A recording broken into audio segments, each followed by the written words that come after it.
Hai semuanya, selamat datang di vlog kami dari kelompok lain-lain. Kali ini kita akan membahas tentang ragam bahasa daerah di Indonesia loh. Kita akan melihat bagaimana idiolek, dialek, dan sosiolek dari berbagai daerah yang digunakan dalam kehidupan sehari-hari. Yuk kita mulai. Perkenalkan, nama saya Keisha Kolbu Ashifa dengan NIM 0104 52 431. Halo, saya Budi Thamma Setiawan, nomor hidup mahasiswa 0104 524 0033. Saya Cynthia Nova Putri dengan nomor induk mahasiswa 010452 40076. Nama saya Kristania Febi dengan nomor NIM 010452400094. Nama saya Delin Marsha Agatha dengan nomor induk mahasiswa 010452400043. Nama saya Siti Nurhayati dengan nomor induk mahasiswa 0104 5240 028. Nama saya Lea Agustin, nomor induk mahasiswa saya 0104 524 0045. Nama saya Kaisar Kusar Ramadoni dengan nomor NIM 0104 524 0020. Kenalkan, nama saya Rizka Amalia Mesa Putri dengan nomor induk mahasiswa yaitu 01 0452 42 0002. Saya akan membahas tentang beberapa fakta tentang bahasa Melayu. Bahasa Melayu merupakan bahasa yang berasal dari Nusantara dan banyak dituturkan di beberapa negara Asia Tenggara seperti Indonesia, Malaysia, dan Brunei.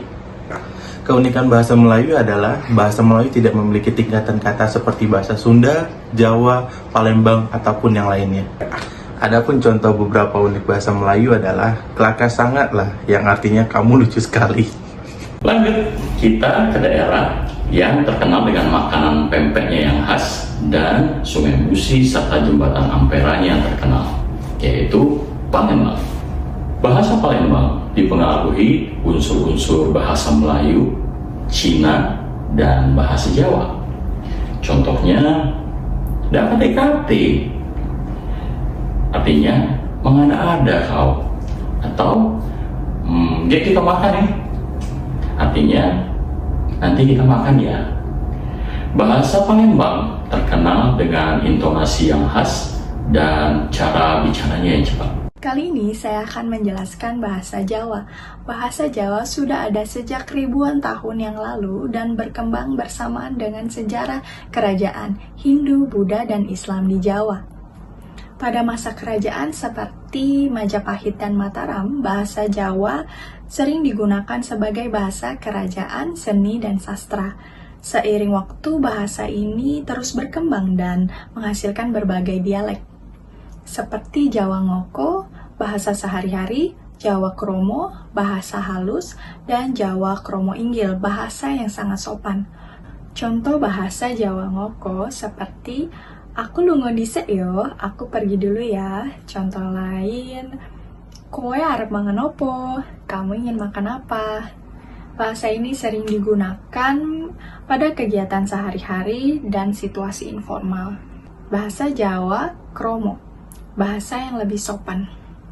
Seperti panjenengan badhe dahar punapa? Kamu mau makan apa? Kulo nuwun, kulo pade pamit. Contoh bahasa Jawa Kromo Inggil lebih halus daripada bahasa Jawa Kromo, seperti kulo nyuwun pamit, derek kerso, saya mohon pamit. Ada pun contoh kalimat lain, monggo panjenengan tilem, silakan Anda beristirahat. Saya akan membahas tentang bahasa Bugis, di mana bahasa Bugis adalah salah satu bahasa yang digunakan di Sulawesi Selatan. Di Sulawesi Selatan terkenal dengan baju adatnya, yaitu baju bodo namanya, seperti yang saya pakai. Bahkan banyak masyarakat yang bukan suku kami menggunakan pakaian kami sebagai baju pernikahan mereka dikarenakan sangat indah dan enak dilihat. Dan selain itu, adat istiadat pernikahan yang dinilai memberatkan lelaki, di mana wanita Bugis ketika menikah harus menggunakan uang panai. Bahasa Bugis memiliki berbagai macam dialek.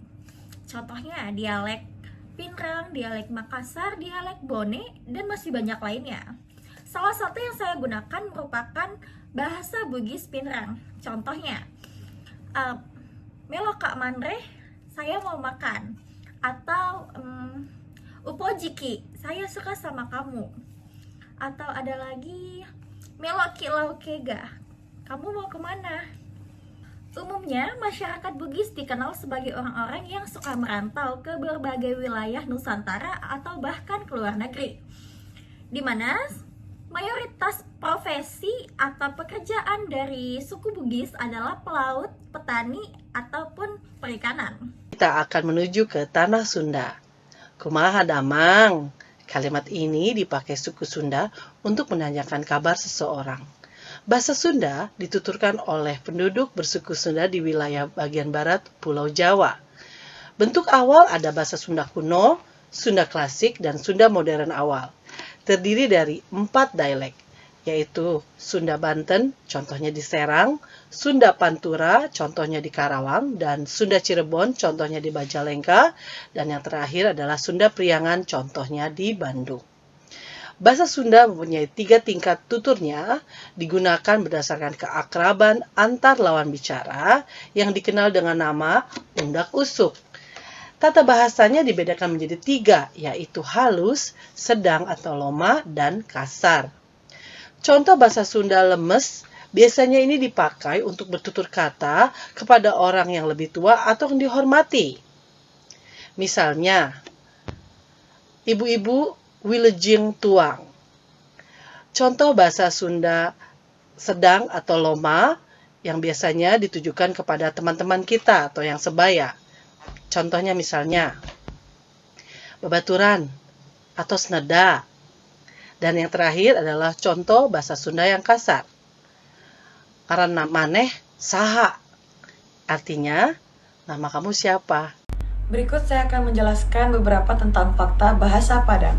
Bahasa Padang atau bahasa Minangkabau ini adalah bahasa dari daerah Sumatera Barat yang digunakan oleh suku Minangkabau. Meskipun dianggap sebagai dialek Melayu, bahasa ini memiliki struktur yang unik.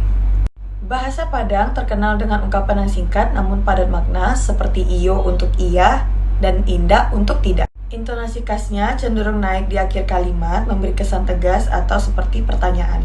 Adapun beberapa contoh bahasa Padang, salah satunya ialah "Apo kabar?" yang artinya "apa kabar?". Sekian dan terima kasih. Berikutnya kita ke Jakarta. Nama Betawi berasal dari kata Batavia yang lama-kelamaan berubah menjadi Batavi. Dari kata Betawi lalu kemudian berubah menjadi Betawi, disesuaikan dengan lidah masyarakat lokal. Bahasa Betawi adalah salah satu dialek bahasa Melayu yang memiliki ciri khas tersendiri, seperti logatnya yang khas, yaitu penggantian huruf A menjadi E. Seperti seharusnya saya jadi saye, atau yang disingkat AY. Bahasa Jakarta atau Betawi sering menggunakan kata gue dan lo. Contohnya, gue mau ke pasar, yang artinya saya mau ke pasar. Bahasa ini sangat populer di kalangan anak-anak muda. Berikut adalah beberapa contoh kosakata Betawi, yaitu nyewotin yang artinya menyebalkan, nyerocos yang artinya bicara, jeksi yang artinya berobat, puguh yang artinya makanya, haya yang artinya aja, dan ngoja yang artinya berenang. Bahasa Betawi berkembang sejak awal abad Masehi di kawasan antara Sungai Cisadane.